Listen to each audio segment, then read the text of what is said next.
Bonjour à toutes et à tous. Soyez les bienvenus sur le podcast de Vintera, l'espace où l'on donne la parole aux artistes et aux acteurs du milieu musical. Pour notre quatrième épisode, nous accueillons Manu de Mindlag Project. J'espère que vous êtes confortablement installés. C'est parti pour un nouvel épisode.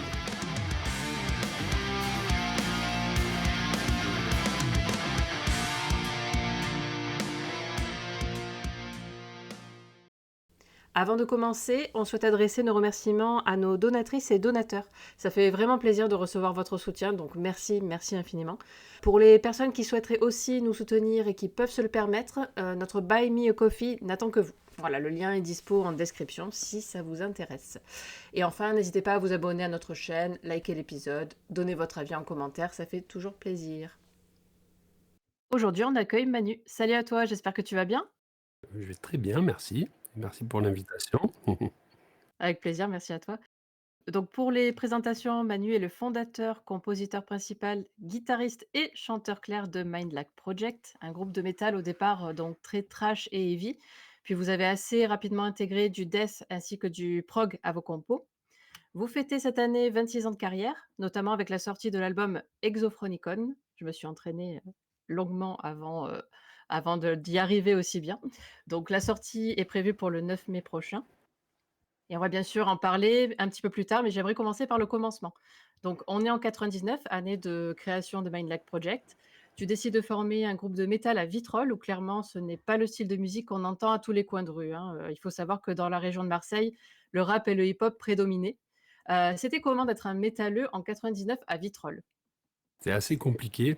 Enfin, c'était assez compliqué. Non, disons qu'on était dans la révolte. Parce que moi, je me situais aussi. Enfin, je suis un métalleux, mais j'étais un peu dans le punk aussi, dans une certaine révolte à cette époque, parce que c'était particulier, Vitrolles aussi, il faut le dire.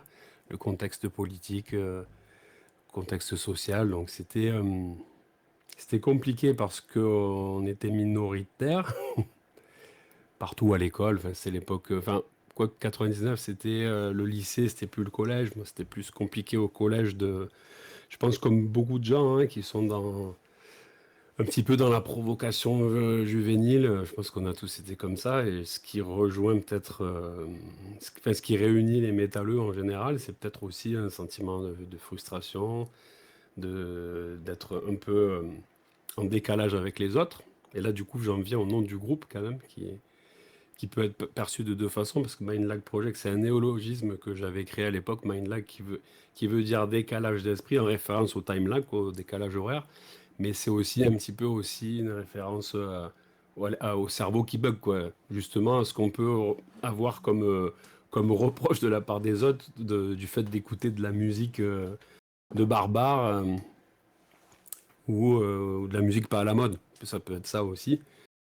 Et puis il y avait déjà ce concept avec un serial killer dedans qui était latent, même si on a créé un personnage un peu plus tard, enfin on en a parlé à partir du deuxième album explicitement. Mais du coup c'est vrai que la création du groupe, elle était sur une frustration, quoi, clairement.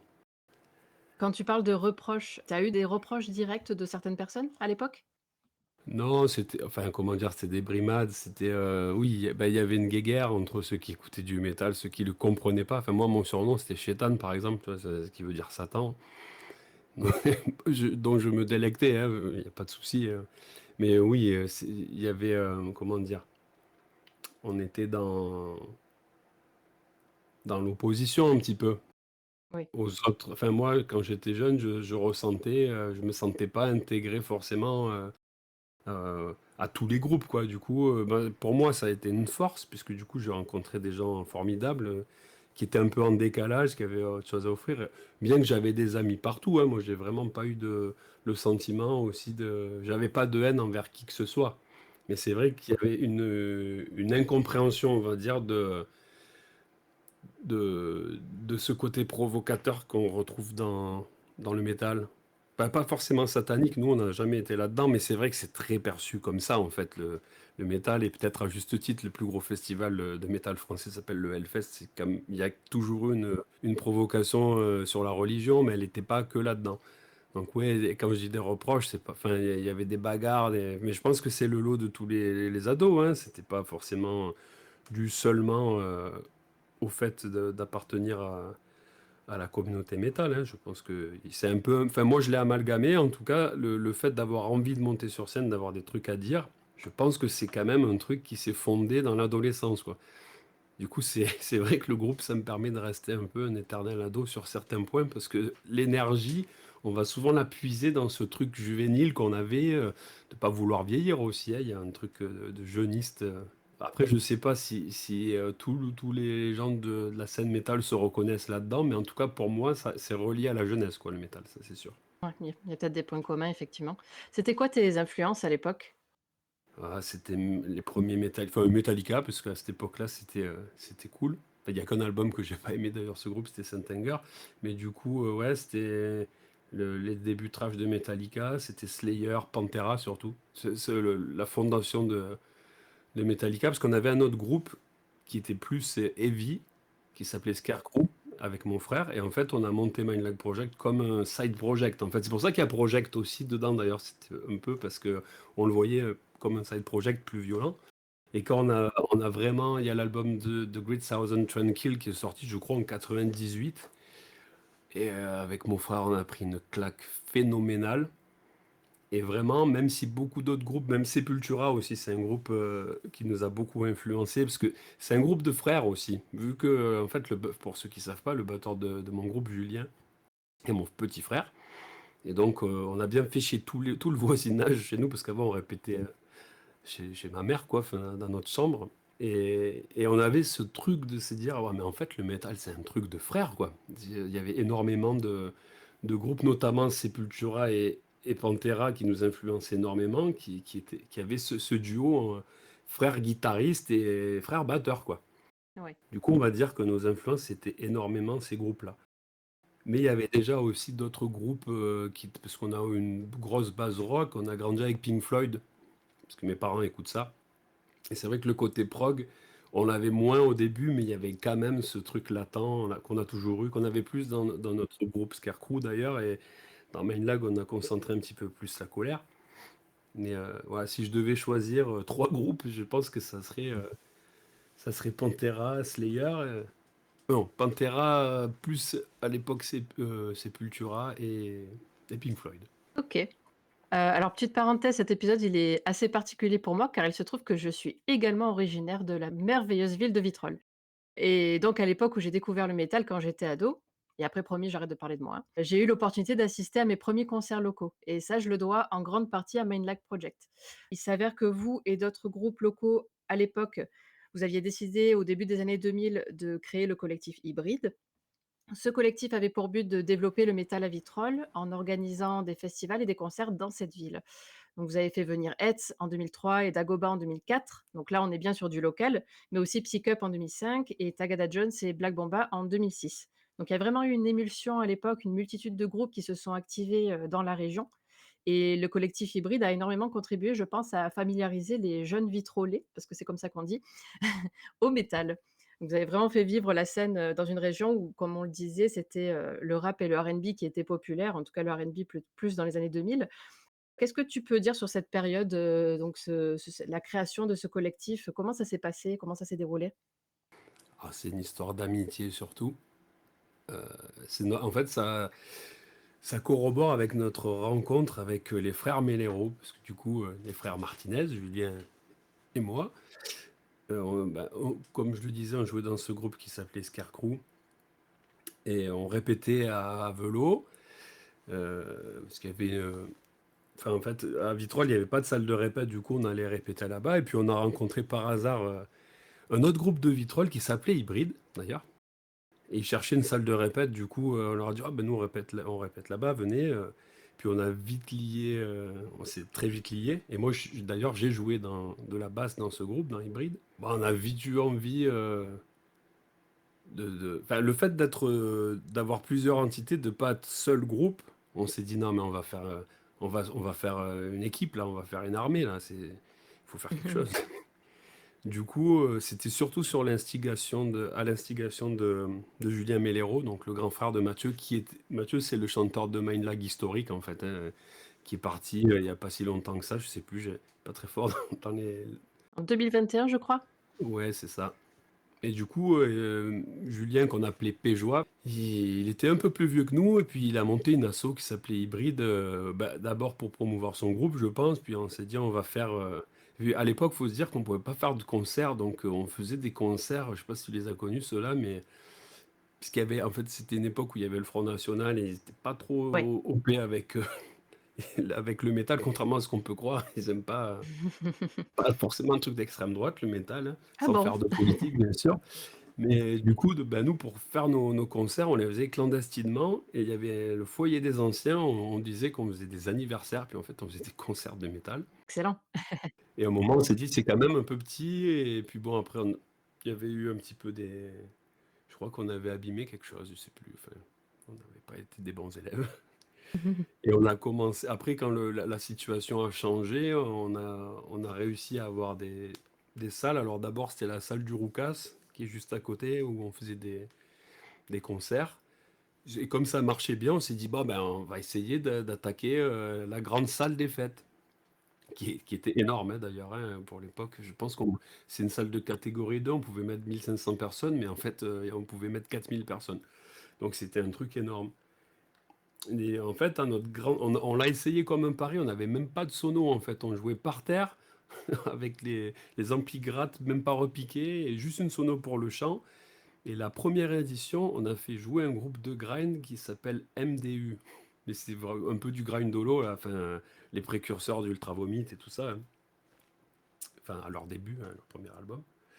Et puis comme on a eu 3 ou 400 personnes qui sont venues, on s'est dit, mais c'est pas possible en fait. On a fait un truc en DIY et on a vite dit qu'il fallait, qu'il fallait se professionnaliser. Donc après, rapidement, on a réussi à avoir des têtes d'affiche et on a eu aussi la chance d'avoir des groupes qui étaient pas très loin de chez nous, qui commençaient à émerger, comme Heads d'ailleurs. Ouais. Parce qu'après, on a répété un peu au Boxon, à Marignane, et ils étaient à côté. Bon, du coup, les potes de Dagoba aussi, c'est des gens qu'on fréquentait, qu'on voyait. On s'est dit, ouais, ben, il y a quand même des groupes qui font bien le truc. Donc, si on les programme, ça va le faire. Et de fil en aiguille, ça a pris. Puis le fait qu'on fasse ça, on a intégré d'autres groupes. Il y avait un autre groupe dans lequel j'ai joué aussi de hardcore qui s'appelait Lynx. Ça a ramené d'autres personnes, puisque c'est toujours le groupe d'amis qui vient au début, puis par le bouche à oreille, qui amène du monde.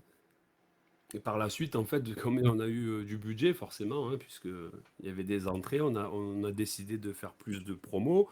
On était partout, on collait des affiches partout, on allait à la fac de lettres, enfin partout distribuer, tous les concerts, on allait flyer. On a vraiment fait le truc de façon humaine, en fait. On n'a pas, on allait simplement, on était jeunes, dès qu'on voyait quelqu'un qui était susceptible d'être un métalleux ou d'être intéressé par nos concerts, on allait discuter, on disait, tiens, on organise ça, venez. Enfin, on a vraiment fait le truc humainement, et je pense que ça a été un petit peu la force du truc, et c'est ce que j'ai du mal à retrouver à l'heure actuelle, parce que vu que maintenant, pour faire de la promo, c'est vraiment digital, quoi. Il faut prendre des pubs sur Facebook, sur Google, enfin, le groupe Metal, tous ces trucs qui fonctionnent, hein. Je dis pas que ça fonctionne pas, mais j'ai l'impression qu'on s'est un peu détaché de tout ça. Donc moi, le souvenir que j'ai, c'est vraiment un souvenir c'est les meilleures années de ma vie, je vais dire quasiment, hein. Parce que puis il y avait une affluence constante. Le paroxysme d'ailleurs, on a quand même fait Gojira, hein, à la salle des fêtes de Vitrolles. Et c'était une année où il devait y avoir Clone, il devait y avoir Dagoba aussi. Enfin, il y avait énormément de monde. On avait fait jauge maximale, quoi. On était à 1 600 personnes. Il y avait l'Ofofora aussi, je me rappelle. Ah ouais. Et malheureusement, le problème, c'est que cette salle a été démolie parce qu'elle était amiantée. Bon, t'inquiète pas, je pense que tu vas pas en subir les conséquences, hein. C'était dans l'isolation, c'était pas. Mais du coup, elle a été démolie et pendant un moment, il y a eu une salle sous chapiteau qui a été créée, qui s'appelait le chapiteau de Kifa, où on a essayé d'organiser, mais comme c'était un chapiteau en toile, on nous a dit non, c'est pas possible, donc on a dû reporter notre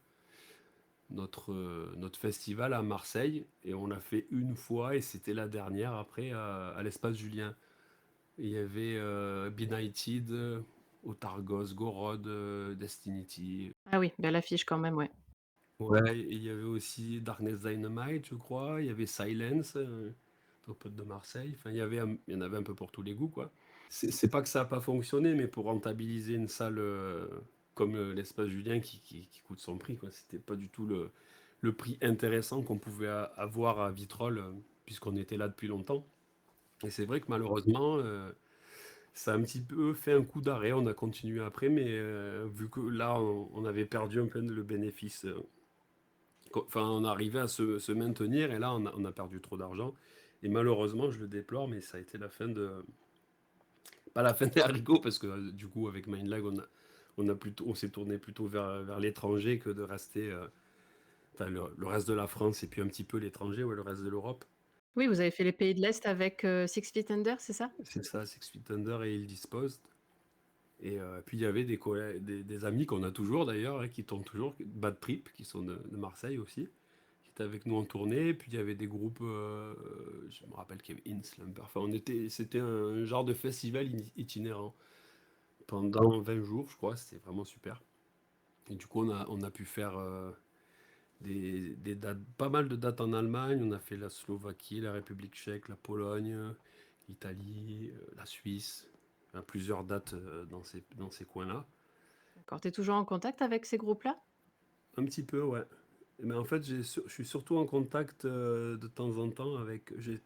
Vachement sympathisé à l'époque avec le chanteur du groupe Master, qui est un précurseur, si c'est pas le précurseur même du death metal.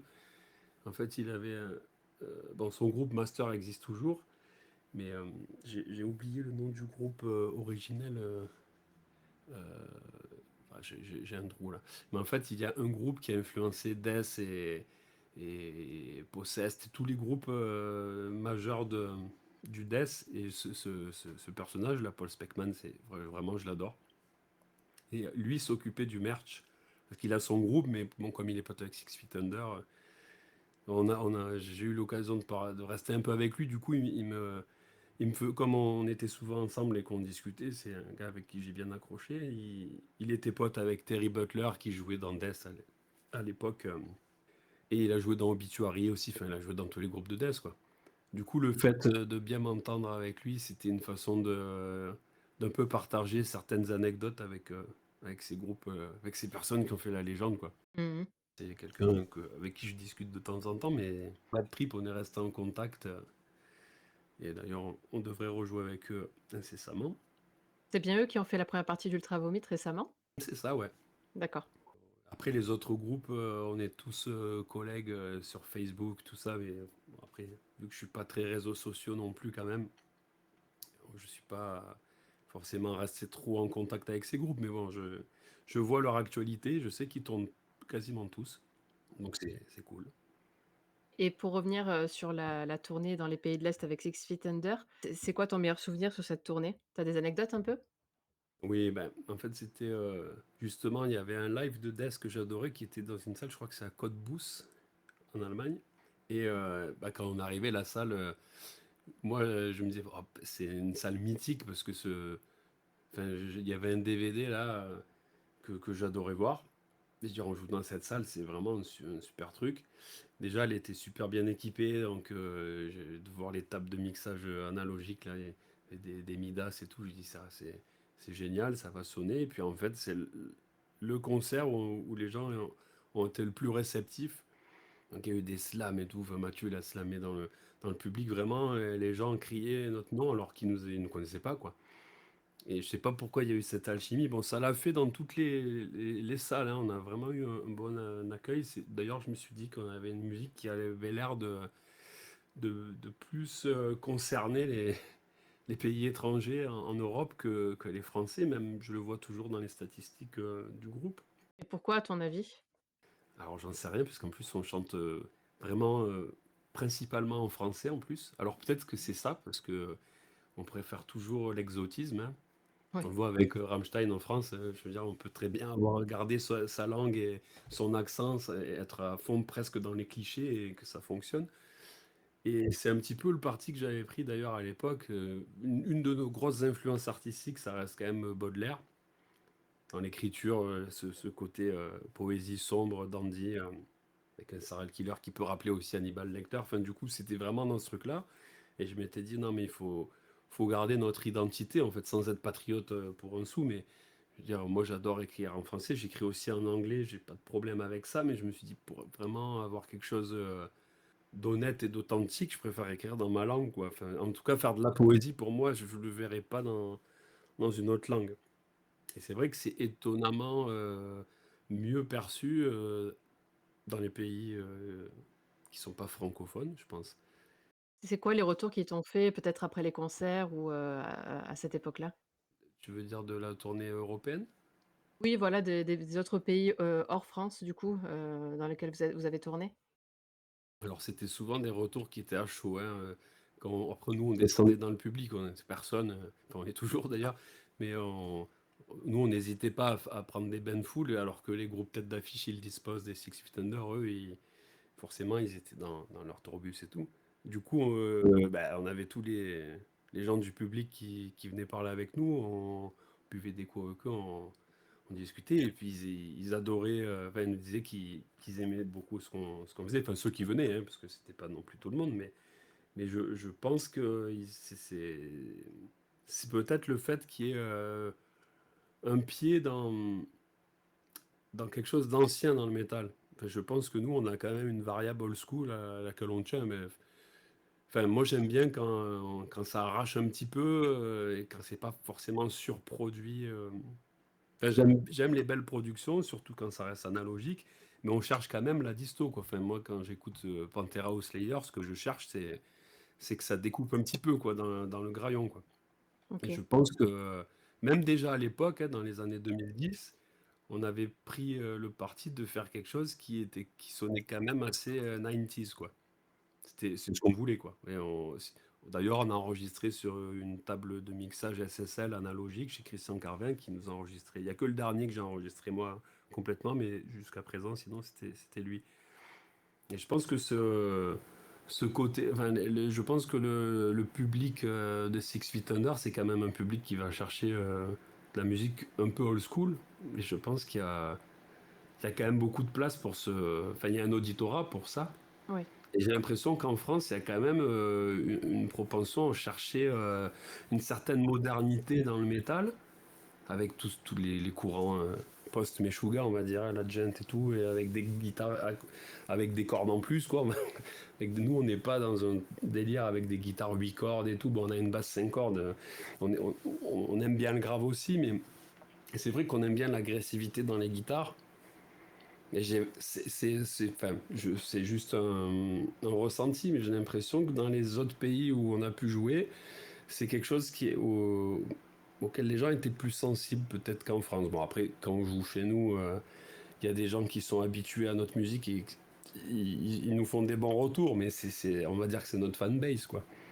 Alors que dans le reste du pays, je sais pas, puis bon, après, maintenant, on est dans le pays du meilleur groupe de métal du monde. Qui a gagné un Grammy et tout, enfin, qu'on adore d'ailleurs, hein. Moi, depuis le début, on a joué avec eux. Ça a toujours été un groupe que j'ai admiré, que j'admire toujours. C'est un modèle et en plus, ils sont restés eux-mêmes, Gojira.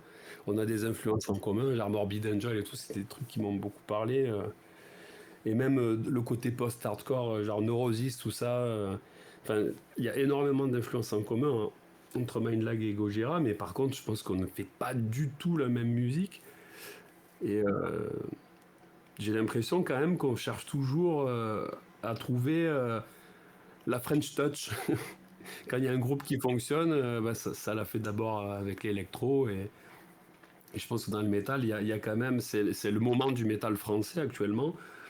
Après, moi, c'est juste un avis que je suis peut-être totalement à côté de la plaque, hein, parce que je commence à me faire vieux aussi, hein. Donc, ça, c'est mon regard. Je sais pas si il est pertinent. Moi, j'ai l'impression qu'en France, il y a quand même cette recherche d'un métal qui soit quand même plus, je vais pas dire aseptisé, mais dans les prods, je sens qu'il y a cette recherche-là. C'est un peu les retours quand on nous fait des retours mitigés. Enfin, les gens disent ah c'est cool ce que vous faites, les compos c'est cool. Après la prod, hein, enfin j'ai l'impression qu'on a envie de nous dire ouais prenez des guitares 8 cordes là et triguez plus la batterie ou des trucs comme ça. Chose qu'on ne fera pas. Mais On dirait, ouais, on dirait effectivement qu'il y a bien 2 écoles, actuellement, parce que c'est des retours que j'ai eus de d'autres personnes, alors, de notre génération effectivement.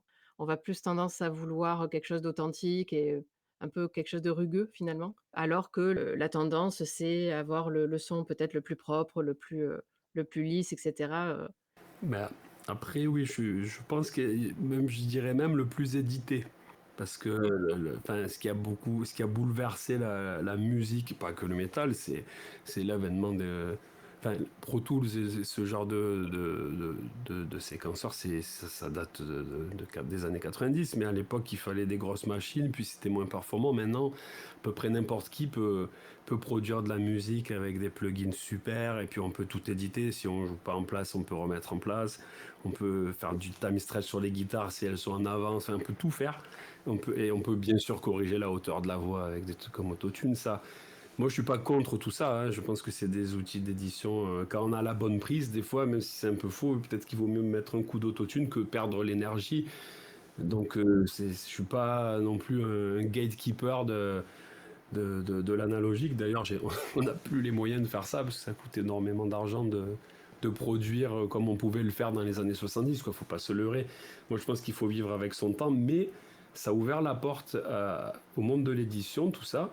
Et je pense qu'il y a énormément de trucs qui sont ultra techniques. Et c'est cool, mais bon, sur scène, bon, après, je vais vous dire, sur scène, c'est pareil. Il y a énormément de gens qui jouent sur bande, qui rajoutent des choses pour étoffer leur musique. Donc, on sait plus trop qu'est-ce qui est authentique, qu'est-ce qui l'est pas. Enfin, c'est vrai que c'est du spectacle, c'est un peu de la magie. C'est bien d'utiliser des subterfuges. Alors, on joue à peu près tous trigués sur scène maintenant dans le métal, même les groupes comme nous qui aiment bien l'authentique et le son assez analogique. Mais bon, il y a des outils il y a des choses qui marchent bien et si on les utilise pas, on est quand même un peu hors du coup. Mais c'est vrai que bon, nous on préfère quand même rester dans ce truc. Enfin, je pense qu'aussi c'est un peu nos influences parce qu'on n'a pas parlé des influences hardcore, mais on a quand même été, même catalogue, on était sur un label hardcore. Parce qu'on peut parler aussi de Mika, de Custom Core, qui nous manque beaucoup d'ailleurs, de Mika Bleu, qui a sorti à partir de notre deuxième album. Enfin, il nous a beaucoup aidé.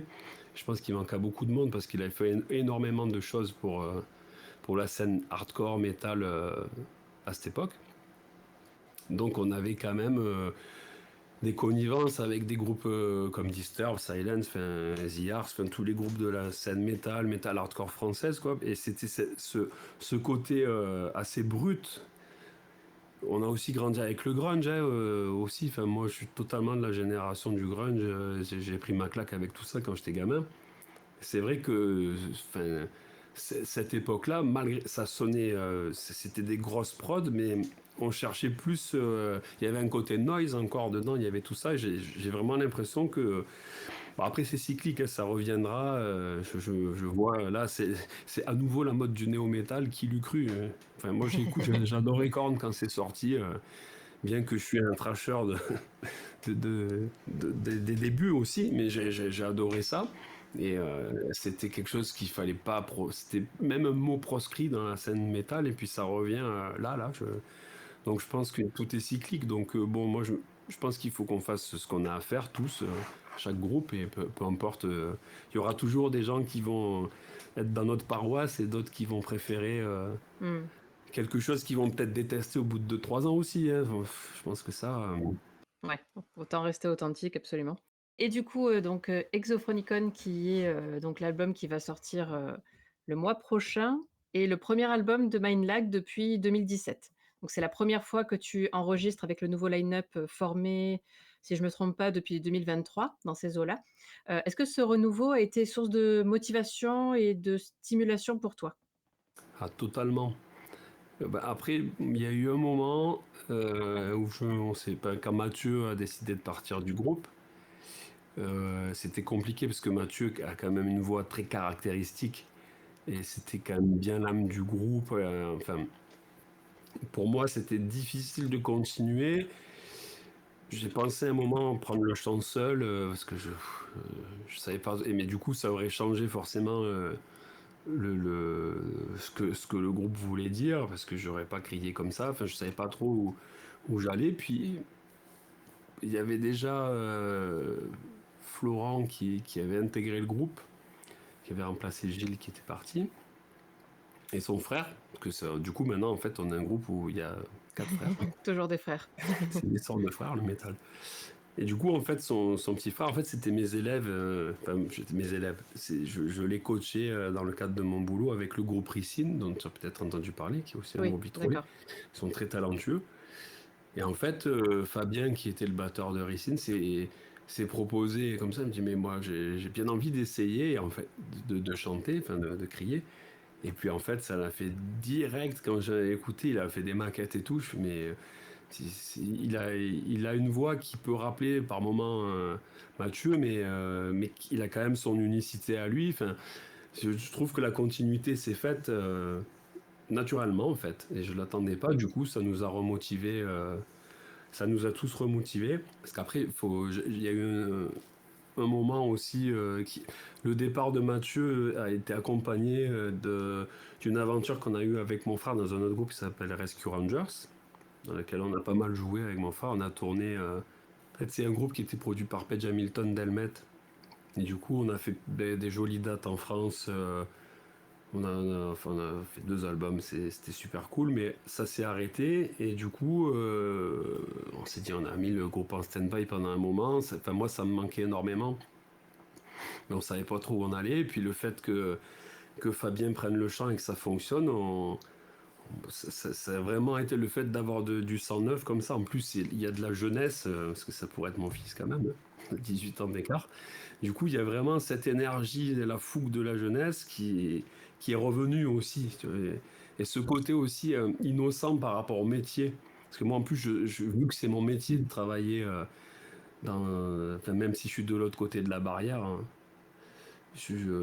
on a un côté désabusé, on a des illusions quand on accueille des gros groupes et tout. Enfin, j'en ai accueilli pas mal, pas forcément dans le métal, mais des gros trucs quoi. Vu que j'étais sur les jardins sonores à Vitrolles, donc voilà, il y a eu Jeff Beck et tout. Enfin, j'ai vu des choses. Enfin, sans critiquer, c'est génial, mais derrière, on voit que c'est une industrie et on se dit ah, mais nous, on va jamais s'inscrire là-dedans. Donc, pour moi, vivre de la musique, j'ai caressé cet espoir et on l'a tous caressé d'ailleurs dans le groupe. À une époque, quand on tournait avec Six Feet Under et que ça a commencé à marcher, mais quand il a fallu se dire bon, on va essayer de manger avec. Ça, c'est notre paire de manches, quoi. Je pense que c'est très dur dans tous les groupes, aussi connus soient-ils. Je pense que c'est vraiment un choix et parfois, enfin, je pense qu'avoir un autre métier à côté, c'est presque obligatoire. Même quand on est un groupe établi, quoi. C'est compliqué maintenant. Donc du coup, l'arrivée de Fabien et donc de son frère, sans eux, tu penses que Mindlag aurait pu s'arrêter? S'arrêter, c'est dur de dire ça. Peut-être, ouais, peut-être, ouais. C'est possible que, enfin, je pense que si on n'avait pas trouvé le line-up, je pense pas qu'on aurait arrêté la musique avec mon frère, mais peut-être qu'on aurait fait un autre projet. Alors qu'en vérité, enfin, à faire du métal avec mon frère, on est vraiment dans le style qu'on aime, quoi. On fait pas un style pour plaire forcément. On fait le style que nous on a envie d'entendre. Donc le fait de pouvoir conserver ce projet, ce concept qu'on a depuis des années, depuis plus de 2 décennies d'ailleurs, tu me l'as bien fait remarquer. Pardon. Du coup, c'était vraiment quasiment inespéré, mais ça nous a vraiment reboosté, quoi. D'accord et là, l'équipe, actuellement, constituée, travaille bien ensemble, l'entente est au beau fixe, du coup? Ah oui, oui, on s'entend super bien. C'est parfois compliqué de trouver, comme pour tout le monde, je crois, des moments pour travailler. Enfin, on y arrive parce qu'on a envie, mais c'est vrai qu'avec nos plannings respectifs, on n'est plus comme les groupes d'ados. Enfin, je pense que personne ne fait ça d'ailleurs. On peut plus répéter plusieurs fois par semaine, mais on est beaucoup plus productif grâce aux technologies actuelles, hein. Ouais. On peut échanger nos idées sur des trucs comme BandLab qui sont géniaux, où chacun donne son idée, puis les chansons se construisent même à distance. On essaye vraiment d'être beaucoup plus efficace. On n'a pas envie d'être un groupe qui va boire sa bière. Enfin, que la répète soit un prétexte juste à faire un apéro amélioré, quoi. C'est sûr. Donc, vu qu'on boit pas en plus, on boit plus. Ah ben voilà. Voilà. Mais je veux dire, je pense qu'on a gagné en efficacité. On arrive à être présent, quoi. Après, bien sûr. Ça reste quand même, un projet qu'on fait à côté de nos métiers respectifs, donc on aimerait, moi mon objectif, on s'est toujours dit ça avec mon frère, ça serait de sortir un album par an. Mais en fait, quand on rentre en phase de composition, de pré-prod, de prod et tout, on se rend compte que c'est en plus avec le jeu maintenant de sortir des singles, de beaucoup travailler un single, de faire le clip. On a compris, on a réussi à être autonome là-dessus parce qu'on est quasiment en autoprod sur tout, hein, même sur la vidéo. Mais il faudrait qu'on accélère la marche et qu'on arrive vraiment à sortir un single tous les 3 mois et puis sortir un album par an. Mais bon, après, on le dit, mais les agendas, le rétro-planning nous rappellent souvent à l'ordre, quoi. Et oui, il faut des moyens et du temps, ouais, c'est certain. Et justement, tu parlais du clip, des clips d'ailleurs que vous avez tournés ces dernières années. En 2023, vous tournez le clip du morceau éponyme d'Exophronicon, dont j'aimerais parler, parce que c'est pas mal. On voit, donc des aiguilles, on voit des tatouages, il y a plein de choses qui se passent, qui sont, bah, bien réalistes et je pense que pour le coup, c'est réaliste puisque les tatouages ont réellement été faits, sur le moment. Comment ça s'est passé, en fait? Oui, oui, bah d'ailleurs c'est moi qui me fais tatouer. Bon, j'ai un peu fait des frayeurs, je crois, à mon ami Seb, qui m'a tatoué parce qu'il avait peur de le côté hygiène, bon, d'être sur un lieu où à côté il y a des crânes humains, enfin après il y a énormément de choses réalistes, hein, dedans, il y a quasiment tout est vrai. Oui. Bon, bien sûr, on n'a quand même pas fait une scarification dans le dos de notre cher bassiste. Mmh. On a trouvé un subterfuge, mais ouais, voilà, il y a de la peau animale, du vrai sang. On a fait en sorte que qu'on comprenne, parce que bon, pour ceux qui connaissent pas notre concept, en fait, on a un personnage central qui s'appelle John de Grimclat Oui.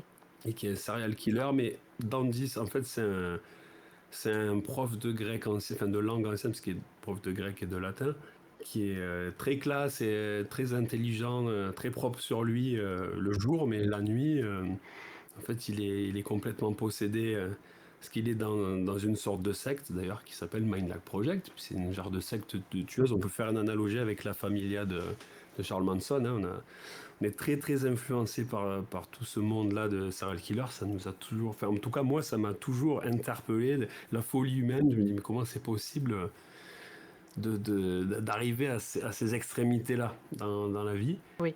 Et souvent, il y a des personnages comme Jeffrey Dahmer, Ted Bundy, enfin, des gens qui ont réussi à duper tout le monde. On leur aurait donné le bon Dieu sans confession, comme on dit. Puis en fait, comme quoi, il faut se méfier des apparences. Et on parle de ce genre de personnes. Mais il y a aussi l'axe de la morale, en fait. C'est quelque chose. Moi, je suis très féru de philosophie. J'adore Nietzsche, par exemple, et voilà, agir par-delà le bien et le mal, c'est vraiment quelque chose qui colle à Mind là, quoi. Et puis, comme Baudelaire, c'est aussi son credo de montrer qu'on pouvait rendre, enfin, la beauté, elle n'a pas de connotation morale. Quelque chose qui est immoral peut être beau, ou quelque chose la mort, la souffrance peut être beau. Un crachat, ça peut être, enfin, si c'est Baudelaire qui écrit ce poème, c'est beau, une charogne aussi. Mmh. Donc dans Mindlag, il y a vraiment ce côté sombre, et je pense que ça nous a poursuivis depuis toujours. C'est ce qui tient le groupe d'ailleurs. Et en fait, on s'est rendu compte, puisqu'on nous l'a dit aussi, que nous, on était dans notre concept à fond quand on compose, et on adore le mystère, donc au moins l'auditeur... enfin, on a toujours voulu créer des jeux de pistes avec l'auditeur, puis on nous a dit, ouais, mais en fait, on comprend rien à votre histoire, puisqu'elle est trop C'est mystérieuse. cryptique, ouais. Et là, on m'a d'ailleurs dit ça aussi sur ce clip. Sur Exophonicon, pour moi, on comprend tout. En fait, les gens disent, ouais, non, si, on voit les trucs, mais on ne sait pas qui sont ces personnages. Alors, on voit un personnage avec un masque de peste. Donc, le masque de peste, c'est un masque qu'utilisaient les docteurs de peste quand il y a eu des grosses épidémies. Ouais. Donc, il y a un nez, on dirait un bec. En fait, ils mettaient des herbes à l'intérieur parce qu'ils pensaient qu'en fait, ça les empêchait d'attraper la peste. Je pense que ça les protégeait pas beaucoup, mais en tout cas, Ouais. ce masque, en fait, John le prend puisque lui, il est dans cette quête morale d'être dans la justice, de toujours. En fait, lui, c'est quelqu'un qui tue, mais il tue toujours des gens que lui estime il estime qu'ils méritent la mort parce que c'est des pédophiles, parce que c'est des trafiquants d'art, c'est des gens que lui, il trouve abjects. Donc, à l'instar des super-héros comme Batman, on peut dire oui, ben, d'ailleurs, ça reprend le surhomme de Nietzsche, hein, tout ça. Est-ce qu'on peut être au-dessus de la loi? Est-ce qu'on peut dire oui, mais moi, je tue, mais je tue pour la justice, comme Dexter d'ailleurs, c'est un Ben truc oui. qui est sorti après notre histoire, mais s'il y a une analogie entre John de Grimclatt et lui, est-ce qu'on peut s'autoriser à se faire justice soi-même? Bien sûr que non. John le croit, donc lui, il n'a pas de problème avec sa conscience, puisque pour lui, il est dans son plein droit, quoi. Et on se rend compte avec cet album qu'en fait, il y a des antécédents, en fait, comme souvent chez les serial killers. Il avait un grand-père qui a fait la Première Guerre mondiale, qui a pris un obus un peu dans la tête, la fin des éclats, et il était assez camouflé par son père. Il lui parlait pas de ça, puis dans le manoir familial où il vivait, il a trouvé des artefacts de son grand-père qui étaient bien planqués, avec ce bouquin qui s'appelle l'Exophronicon, qui est relié en peau humaine. Et avec pas mal de choses, donc il se rend compte qu'en fait, il avait... Enfin, il commence, lui qui était cette sorte de quête de la justice à travers ses crimes, parce que c'était compulsif pour lui, mais là, il trouve quelque chose qui veut un sens à tout ce qu'il fait depuis le début. Il dit, ah, mais en fait, je poursuis le truc de mon grand-père. Et son grand-père, il vénérait, il devait sans doute être fou comme lui, puis tuer des gens aussi, puisqu'il a relié un truc en peau humaine. Alors, on ne sait pas trop si c'est quelque chose hérité, comme l'Exophonicon, évidemment, pour ceux qui se posaient la question, c'est un livre relié en peau humaine. Il y a forcément une analogie avec le Necronomicon Mmh. de Lovecraft, qui est aussi une grosse influence pour nous. Et dans ce clip, on voit tout, en fait. On voit qu'il y a l'Exophronicon, ce livre-là, avec des choses écrites en grec dedans, des incantations pour appeler des personnages. Et en fait, au fur et à mesure de l'album, on voit qu'il y a aussi d'autres personnages, comme Mekrat, par exemple. C'est une divinité qui est... En fait, c'est quelque chose que le grand-père de John, qui s'appelle Fyodor, vénérait. Il se rend compte qu'en fait, il se servait de ce livre pour communiquer avec lui, puis il se rend compte qu'en fait, il y a un lien avec la mythologie grecque. Donc lui, ça fait forcément écho à son métier d'être passionné par la Grèce antique. Lui, il apprend ce langage. Donc il se dit, mais il y a un truc là. Et comme, comme pouvait... c'est exactement un truc qu'on peut mettre en corrélation avec Charles Manson, qui était... Enfin, je pense qu'il a pris trop de LSD, le type, mais il est à fond dans la musique. C'était un compositeur. Il a écrit même des chansons pour les Beach Boys. Il était fan des Beatles. Et au bout d'un moment, il a tellement vrillé que l'album blanc des Beatles est devenu une référence biblique pour lui. Et il a envoyé, d'ailleurs, la tuerie de Sharon Tate, là. euh, il y a écrit Helter Skelter partout, quoi, en référence aux Beatles. C'est un peu ce côté sulfureux de la musique. Enfin, on nous a toujours reproché enfin, le rock jusqu'au métal d'inciter la jeunesse à faire n'importe quoi, enfin, d'inciter au meurtre quasiment. Donc moi, je le prends à contre-pied aussi, ce truc-là, parce que ça me fait rire. Mais il y a quand même une part de vrai, il y a quand même une énergie dans cette musique. Enfin, moi, j'aime utiliser ces biais-là parce que le métal, pour moi, c'est de la violence. Et je fais pas l'apologie de la violence, mais Oui. ça fait partie de la vie. Et nous, on est quand même dans ce truc-là. Donc, dans ce clip, c'est vrai que je sais même pas comment on a réussi à pas être interdit, parce que notre clip suivant l'a été, par contre. Parce qu'il y a des images de guerre assez violentes, mais ça, c'est des vraies images de gueule cassée, parce que du coup, second shrapnel, là, ça parle Oui. de Fyodor, donc le grand-père de John. Donc tout est lié, hein, même si ça paraît ne pas l'être. Dans le concept, il y a tout qui est ficelé, on explique à peu près tout ça. Et du coup, dans le clip d'Exophronicon, on nous voit, peut-être pour la première fois, appartenir à cette secte avec ce logo un peu biomécanique, là, et être autour de cette table où on fait des incantations pour invoquer Mekrat, là, cette divinité. Alors Mekrat, c'est une divinité qui serait, d'après ce qu'on a compris, puisque c'est quand même c'est une entité d'énergie pure, en fait, qui serait une sorte de demi-dieu, qui serait l'enfant de Perséphone. Perséphone qui est la déesse des enfers, mais pas que, parce que c'est aussi... c'est la déesse des saisons aussi, la fille de Déméter. Donc du coup, il y a un lien qui est toujours, comme depuis les débuts du groupe, hein, on a toujours eu quand même cette appartenance à la mythologie grecque, qui est très violente d'ailleurs. Ça corrobore avec le métal aussi, puisque moi qui suis passionné par ça, j'ai toujours été frappé par la violence des divinités grecques. Il y a pas de morale en fait. Les dieux sont immoraux, c'est pas des exemples, ils sont même pires que les humains. Mmh.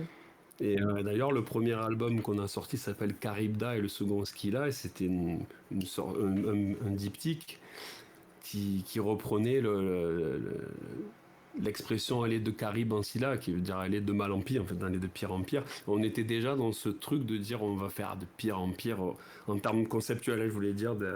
En fait, on va assister à la déchéance d'un homme qui va devenir un serial killer et qui a pas d'issue, en fait. Pour en avoir étudié plusieurs, il n'y a pas de rédemption chez les serial killers, hein. Enfin, peut-être qu'on me le dit si quelqu'un en a vu un revenir dans le droit chemin, mais je crois que ce qui m'intéresse, c'est aussi cette folie, en fait. Ouais, ouais. Vous avez projet de faire d'autres clips, toujours sur le même sujet? Oui, bah là, on en a fait 4, on compte en ressortir un pour la sortie de l'album. Là, on est en train de travailler. Moi, dans l'absolu, j'aimerais tout clipper, hein, parce que chaque chanson a quand même bien son importance au niveau conceptuel. Mmh.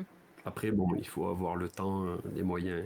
Moi, dans l'absolu, j'aimerais même pouvoir faire un long métrage comme ont pu le faire les Floyd avec The Wall. Enfin, moi, ça, c'est quelque chose qui m'a beaucoup frappé. Ce côté art total, là, de mettre l'auditeur dans son univers. Pour moi, c'est ce qu'on aimerait faire. Après, en toute modestie, hein, parce que nous, on croit à notre truc, on se met à fond dedans, on aimerait que les gens comprennent ce dont on parle, mais après j'aimerais bien, par exemple, avoir ton retour, voir si toi, tu avais perçu tout ça à travers les clips, ou si c'est simplement une décharge de violence et de choses difficiles à regarder que tu as pu voir, je sais pas. Alors moi, j'ai juste du mal avec les piqûres, mais c'est très personnel, hein. Donc c'est vrai que c'est tellement réaliste que du coup, ouais, ça a fait quelque chose. Mais après, clairement, oui, j'y vois pas non plus de la violence gratuite ou de la violence pour de la violence, effectivement, ouais. Et c'est bien que les images de shrapnel soient réelles, du coup. C'est top que vous ayez intégré ça. Alors il y a un truc personnel aussi, je pense qu'inconsciemment c'est quelque chose qui est arrivé dans le concept aussi, parce qu'il y a toujours une part d'autobiographie, mais moi je suis issu d'une famille qui a quand même pas mal morflé à cause de la guerre, donc mon arrière-grand-père était un poilu qui a pris un obus dans la colonne vertébrale, et mon grand-père a fait la Seconde Guerre mondiale, il a été en stalag, ouais, il a morflé quoi. Et c'était pas facile pour lui, c'est vraiment quelque chose qui est un peu non dit en fait. Les gens qui ont vécu des guerres, ils en parlent pas quoi. Je sais pas qu'est-ce qu'ils pourraient dire s'ils veulent rester debout, faut qu'ils évitent de ressasser les souvenirs. Et je pense que ça peut être.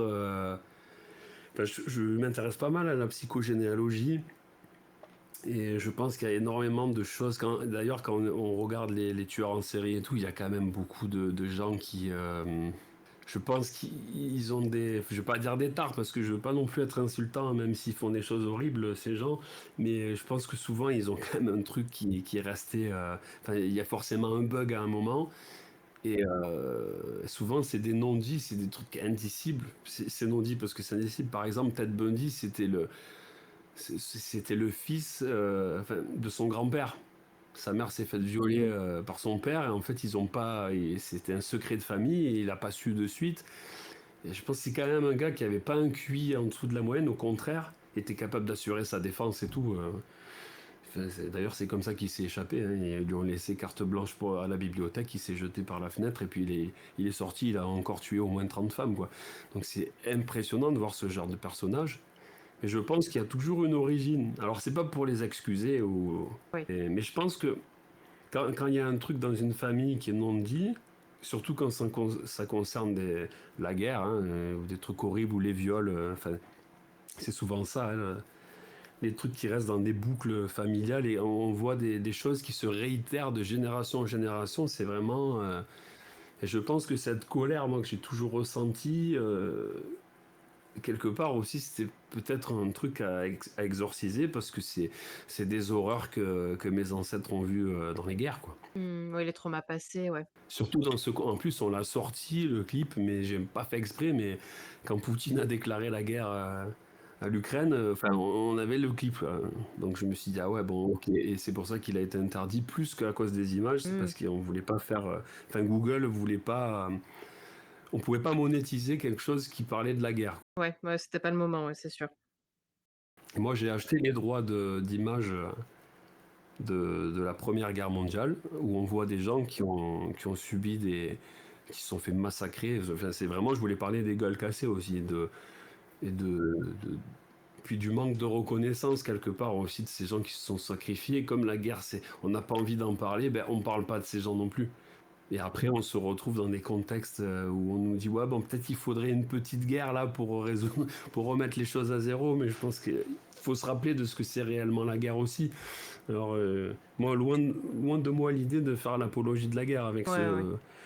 ce clip. Je sais que dans le métal, on le fait souvent, mais moi, j'ai plutôt envie de dire aux gens, non, mais vous voyez, je pense que vous cernez pas ce que c'est la guerre pour quelqu'un qui est simplement dans l'infanterie, quoi. Parce que quelqu'un qui déclare la guerre pour les intérêts de son pays, c'est une chose, mais celui qui a rien demandé, qui se retrouve en première ligne. Bon, après, c'est vrai que c'est loin de nous, puisqu'on est à l'époque de la guerre des drones. Donc peut-être que si, il y a peut-être un charme désuet dans les images que j'ai, voilà, sans faire de sarcasme. En tout cas, moi, il y avait quelque chose de personnel dans ce clip aussi. Ça rejoint notre concept, mais pour moi, c'était important de montrer quelque chose d'authentique pour parler aux gens directement, leur dire, voilà, enfin, leur dire le fond de ma pensée et pas simplement faire un truc qui soit romantisé ou qui soit. Je voulais vraiment parler de la guerre telle qu'elle était, quoi. Franchement, je le vois. Je m'intéresse beaucoup à ce sujet. Je le vois pas en général quand je vois des trucs comme Sabaton, c'est bien. Je suis pas fan de ce groupe, mais ils parlent de bataille et tout, mais ça ressemble plus à un diaporama de livre d'histoire que ce que ça peut être vraiment la guerre. Et je voulais sûrement pas faire quelque chose de cet acabit. D'accord, rester proche de la réalité, ouais, bien sûr. Au début du mois, donc vous avez présenté le nouvel album, à Vitrolles, donc on ne change pas, une ville qui gagne, on va dire. Comment étaient reçus du coup ces nouveaux morceaux en live, sachant que vous aviez, sorti donc effectivement les 4 extraits au préalable? Ah, on a eu d'excellents retours. Bon, parce que est-ce que c'était parce que c'était un public un peu conquis qui nous suit depuis quand même longtemps. Donc c'est vrai que j'ai vu beaucoup de têtes que je connaissais, mais il y avait pas mal de jeunes et de nouvelles têtes. Donc au vu de la recette de notre merch et des t-shirts qu'on a vendus, je pense que ça a bien marché. Les gens ont adhéré. Après, j'ai pas pu avoir les retours de tout le monde. J'ai pas vraiment fait de bain de foule après, mais en tout cas, dans mon entourage, les gens ont perçu. Ben, en fait, on nous a beaucoup parlé de notre éclairage parce qu'on a beaucoup travaillé là-dessus, sur notre live show. D'accord. Et on a rajouté de la vidéo sur scène aussi. D'ailleurs, il y avait les images de guerre, elles étaient projetées derrière. Donc, je pense que on nous a dit ça avait pris une autre tournure en fait. Et c'est ce qu'on recherchait. Donc, c'est, j'étais, j'étais agréablement surpris des retours. J'avoue qu'en plus, ça faisait longtemps qu'on n'avait pas joué, donc c'est vrai que arriver avec une nouvelle façon de jouer sur scène, parce on a quand même fait pas mal de choses. On est un plus assisté, on va dire, par l'informatique qu'avant, sans jouer non plus au clic ou avoir des. Oui. Mais on déclenche pas mal de choses sur la vidéo, la lumière et tout nous-mêmes, donc c'est, on peut plus se contenter seulement de jouer. Il faut aussi qu'on pense enfin, c'est surtout mon frère qui gère ça. Mais du coup, c'est vrai que ça nous a challengé là-dessus. Et ça a fonctionné. Donc, à nous, la recherche là, c'est de continuer à faire la musique qu'on a toujours faite, de ne pas s'écarter de notre style, essayer de plutôt le marquer. Mais le but maintenant, c'est que les gens comprennent ce dont on parle en fait. Parce que et enfin, en tout cas, les retours qu'on a eus là-dessus étaient positifs. Donc, OK, cool. on va continuer dans cette voie. Et justement, donc tu disais que ça faisait longtemps que vous n'aviez pas joué. Je pense que l'une des dernières dates avant, celle, que vous avez récemment faite, c'était, toujours, à Vitrolles et cette fois vous avez accueilli, tous les chanteurs en fait, de Mindlag. Donc il y avait Mathieu et donc Nemo qui a été le tout premier Nemo, chanteur du groupe. Ça, c'était fin 2023, donc la réunion sur un titre. Comment s'est passée du coup cette réunion? Parce que, Mathieu, vous êtes toujours en contact avec lui, mais c'est vrai que pour Nemo, il avait bien disparu de la circulation et puis, ça faisait plaisir du coup d'avoir ce plateau qui était, assez surprenant. Ah, c'était fortuit en plus, c'est ça le parce que Mathieu, je l'ai su vraiment peu de temps, on n'avait pas préparé le truc quoi, il m'a juste dit: «Ouais, je viens, je jouerai sûrement des titres», donc on s'est dit: «Bon ça va», il avait pas quitté le groupe depuis très longtemps, mais du coup, Nemo était là, parce que pour ceux qui connaissent pas Nemo, c'est quand même un sacré personnage. Il est dans son monde, d'ailleurs on l'appelle Nemo, parce qu'il était 20 000 lieues dans l'espace, c'était ça le c'était un personnage, c'était un peu le Syd Barrett sans la drogue, hein, je pense que ça n'a rien à voir avec ça, mais en fait, au début, quand il chantait avec nous, notre premier chanteur, il avait son propre langage et il écrivait des sortes de partitions dans les répètes, il gribouillait des trucs sur des feuilles pour avoir l'intensité, enfin comme des ondes hertziennes, comme des waves là. Moi, j'étais fasciné. En fait, c'est quelqu'un qui a été important dans le groupe parce que ce côté décalé. Enfin, moi, je me suis dit un chanteur autant décalé avec un groupe qui s'appelle Projet Décalage d'Esprit, qu'en gros, enfin, Banco, c'est ce qu'il faut. En plus, il avait une voix assez death à la Glenn Benton, là, de D-Side. Enfin, vraiment, ça le faisait, mais c'est vrai que comme il était quand même assez difficile à gérer, hein, il est vraiment dans son monde. J'ai jamais vraiment perdu contact avec lui. Je l'ai toujours vu de temps à autre comme ça, mais là, on s'est dit, mais il faut absolument qu'il monte sur scène.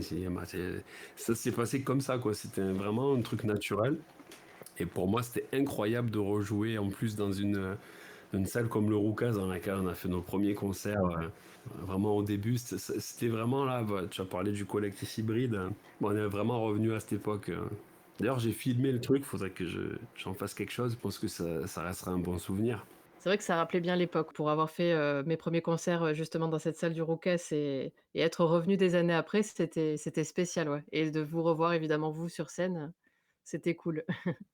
Du coup, on en a un petit peu parlé, avant, mais, en tant que groupe de métal originaire du sud-est de la France qui présente un style, travaillé, complexe avec beaucoup de textes français, est-ce que ça a été difficile pour toi de trouver ton public, au début? Et est-ce que tu rencontres toujours des difficultés justement pour atteindre peut-être un nouveau public?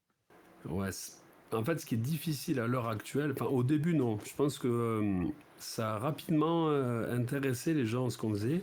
Puis c'est vrai que à l'époque, quand on est sorti, il y a un truc qui allait arriver, qu'on a appelé le metalcore après, hein. Il y a eu Kill Switch Engage, tous ces groupes-là. Nous, on n'était pas influencés par ces groupes, puisqu'on a commencé en même temps qu'eux, qu'on va dire, mais on avait des influences hardcore et trash et heavy, donc ça allait dans ce sens. En fait, on a été pris là-dedans, et du coup, on avait la hype, quoi. On va dire que voilà, c'était un peu le truc, on n'a pas voulu, mais il y avait une sorte de mode, quoi. En plus, comme on était jeune, on était quand même plus influençable et influencé, je crois. Donc au début, ça l'a fait. Après, ça a été plus difficile quand on s'est affirmé et qu'on a vraiment été beaucoup plus dans le concept, dans les trucs très sombres. Et puis on n'avait pas forcément, on voulait tout faire, mais on n'avait pas forcément. Quand on essaye de tout faire, il y a un moment où il faut quand même prendre de l'expertise. Par exemple, on n'a pas travaillé les vidéos parce que ça coûtait cher, parce que bon, du coup on n'a pas fait plutôt que de mal faire, hein, mais je pense qu'à une époque où il aurait fallu sortir des clips, on les a pas fait. Donc c'est un peu ce qu'on essaye de rattraper maintenant. Mais ça a été compliqué, mais je pense pas que ça soit dû au fait qu'on chante en français. Parce que bon, la plupart des gens, je pense, ne captent pas comment on crie, ils captent pas qu'on chante forcément en français, je crois. De ce que j'en comprends, je pense que des fois, ça les dérange pas parce que la sonorité est relativement proche d'un groupe qui chanterait en anglais. Puis, en plus, des fois, on chante en anglais aussi. Mais par contre, ce qui est compliqué à l'heure actuelle, quand on fait de la promo, c'est on est un peu des inclassables, quoi. Parce que on est à l'heure des playlists Spotify et tout. Et en fait, c'est là où je me rends compte des attentes un peu du public, quoi. C'est que quand je vois les playlists métal, je me dis que, enfin, moi, j'ai pas l'impression de faire de la musique pour les grands-pères non plus, hein. Mais on n'est pas, enfin, il n'y a pas vraiment de créneau pour ce qu'on fait. Alors moi, je pense que c'est plutôt une bonne chose parce que ça veut dire qu'on a quand même une identité particulière. Et souvent, il y a des gens qui disent, bah, elle est super votre chanson. Alors ils font quelque chose parce qu'ils veulent, nous montrer qu'en fait ils ont aimé et qu'ils veulent faire quelque chose, mais ils nous disent: «Ouais, mais je peux pas vous mettre dans ma playlist parce que elle est tr ça sonne pas du tout comme le reste». Mmh. Souvent, il y a des playlists, même il faut que ce soit accordé pareil, que ça soit assez uniforme. Parce que bon, faut savoir que maintenant, il y a des playlists, c'est pour les gens qui font du fitness, voilà, c'est workout, metal, daily, nanana. Donc, moi, quand je vois ça, je rigole. Je dis, ben ouais, j'écris quand même pas de la musique pour les mecs qui poussent la fonte, même si j'adore ça, il n'y a pas de souci. Mais il y a quand même une histoire de formatage.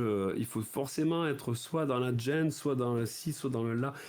Enfin, je me dis: «Non, mais en fait, nous, on n'a même pas de style». Je pourrais même pas qualifier, le groupe de thrash, de heavy, de hardcore, en fait, je dis qu'on fait du métal conceptuel parce que c'est précisément ce qu'on fait. En fait, quand on a besoin de parler de telle ou telle chose, en fait, on a une chanson dans l'album qui a très bien marché, qui s'appelle Cast Shadow. Mais en fait, c'est une chanson vraiment presque de rock grunge. En fait, on a été mis dans une playlist qui a énormément marché et c'était Divorce Dead Rock, quoi. Enfin, du rock pour les papas divorcés. OK, Bah, enfin, bon, pourquoi pas? c'était un truc avec que des bonnes choses là-dedans, mais déjà, il y a une sorte de cynisme dans le nom de la playlist. Et ça m'a fait rigoler, mais je me dis, mais comment on peut être qualifié là-dedans alors qu'on a des chansons qui lorgnent vers le death mélodique à la Dark Tranquillity. Enfin, j'ai l'impression qu'on fait vraiment ce qu'on a envie de jouer, et en fait c'est compliqué pour les gens qui promeuvent la musique de savoir comment vendre le truc, quoi. Les gens ont besoin de mettre une étiquette absolument, ouais. Alors on nous a par le passé, tu parlais de Psy Up, on nous a à l'époque, je trouve qu'on n'a rien à voir avec ce groupe que j'aime bien, hein, mais je pense pas qu'on soit dans une sorte de fusion post-Mike Patton, même si c'est vrai que ça nous influence un petit peu sur certaines chansons, mais c'est pas le corps de notre musique, c'est pas ça. Mais par défaut, comme les gens se disent, ah, bah, ils partent dans tous les sens, ils mélangent tous les styles, des fois on se retrouve. Enfin, je pense que les gens ont quand même du mal à percevoir là où on veut en venir, mais justement, on veut pas en venir à un style, on veut en venir à avoir une identité particulière et surtout raconter une histoire et la mettre en musique. Enfin, c'est un peu ça, et je pense que c'est ça pour nous, c'est difficile de trouver notre public par rapport à ce fait-là, en fait, par rapport au fait que ce soit conceptuel aussi. OK. On arrive, à presque 1 heure d'interview, non, plus d'1 heure d'interview d'ailleurs, ça c'est cool. C'était 1h05, ouais. J'avais justement, une dernière question pour terminer, j'aimerais te demander, donc accompagné des nouveaux membres du groupe, avec ce tout nouvel album qui va sortir et le soutien, indéfectible des fans, quelle est ton ambition pour la suite? Même si, tu en avais un petit peu parlé avant, mais, si on devait résumer en quelques mots? Alors j'aimerais vraiment qu'on puisse jouer beaucoup plus ailleurs, parce que on a joué, comme tu l'as fait remarquer, pas mal à Vitrolles. Bon, c'est pour des raisons techniques aussi, ça, c'est parce que comme je travaillais à Vitrolles et que j'étais régisseur de la salle, on a pu faire notre petite résidence, travailler bien enfin, on va faire des vidéos promotionnelles, enfin il y a tout un... On prépare nos munitions, on va dire. Oui, puis c'est la maison, ouais. Voilà. C'est pas parce qu'on se dit on sort pas de chez nous, c'est pas vraiment, c'est pour c'est la technique. C'est pour peaufiner la technique qu'on a fait ces choix-là. On l'a fait en plusieurs fois d'ailleurs, hein. On a perfectionné notre truc, et là je pense on a notre show qui est tout encodé, donc on peut partir nulle part. On va annoncer quelques dates bientôt. Et le but, c'est de jouer, faire des dates qualitatives, parce qu'on peut pas se permettre de jouer non plus, de faire des tournées de 6 mois. Mais on aimerait quand même jouer dans des bonnes conditions un peu partout en France, et ailleurs aussi si on a l'opportunité. Mmh. Et on aimerait vraiment donner un petit frère à cet album assez rapidement, et puis que en fait en fait, je pense qu'il faut toujours être dans l'actualité, et c'est ce qui est important. Puis nous, en fait, ce qui nous porte, surtout, on aime beaucoup composer. Enfin, on adore le live aussi, mais je pense qu'à l'heure actuelle, voilà, on est plus dans cette démarche de faire des chansons, d'élaborer des trucs, de se perfectionner. Et il y a un autre truc qui nous branche pas mal aussi, c'est d'essayer de faire du live stream. Alors peut-être sur Twitch, et de faire enfin, faire des lives répètes où on pourrait se permettre de faire des trucs qu'on fait pas. On adore les reprises, mais même si on en a fait une de The Cure qui est pas très connue, Jumping Someone Else's Train, elle est sur Spotify. Mais en fait, il faut payer des droits à chaque fois quand on les sort.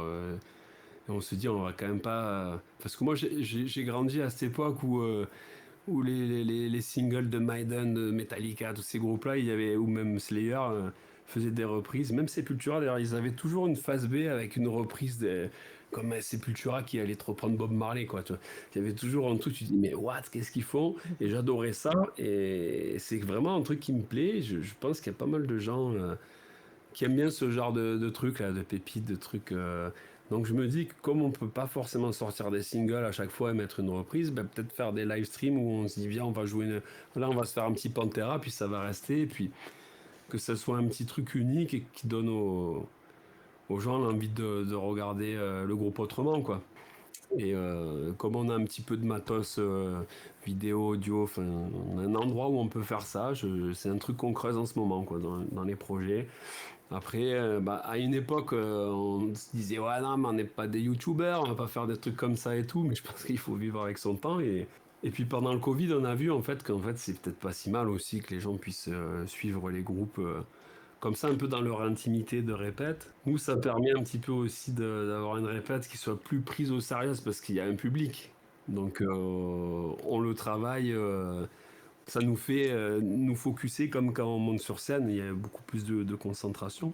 Donc ouais, dans les projets qu'on a pour promouvoir le groupe, il y a faire des concerts, bien sûr des concerts classiques, sortir, un maximum de singles, de clips et d'albums pour toujours être, là, enfin, faire plaisir aux gens qui nous suivent et ce truc-là, je sais pas si ça va aboutir, mais moi c'est un truc qui me plaît bien. J'adore la technologie, du coup, je me dis que ça pourrait être vraiment sympa de. Puis après, peut-être qu'on va mettre notre concept au milieu et des trucs horrifiques au milieu pour faire peur dans les chaumières, quoi. Ça m'étonnerait pas qu'on parte là-dedans. Nous- Faut rester fidèle à soi-même, c'est sûr. Voilà. Et je voudrais faire un podcast aussi Ah! autour de notre concept pour que les gens le comprennent mieux. D'accord, ça marche. Bon, bah, merci beaucoup à toi Manu de nous avoir accordé ce temps. Merci à vous. J'ai passé un super moment. Eh ben moi aussi. Bravo à vous pour cet album, qui est super et qui, je le rappelle, sortira le 9 mai prochain. Exactement. À vous qui nous écoutez, on vous invite à suivre l'actualité de Mindlag Project sur les réseaux et à les soutenir comme il se doit. Un grand merci à Roxane pour la préparation de ce podcast et enfin merci à vous de nous avoir écoutés. N'hésitez pas à nous dire sur nos réseaux et sur notre serveur Discord ce que vous avez pensé de ce nouvel épisode. On se retrouve bientôt pour un nouveau rendez-vous. Bye!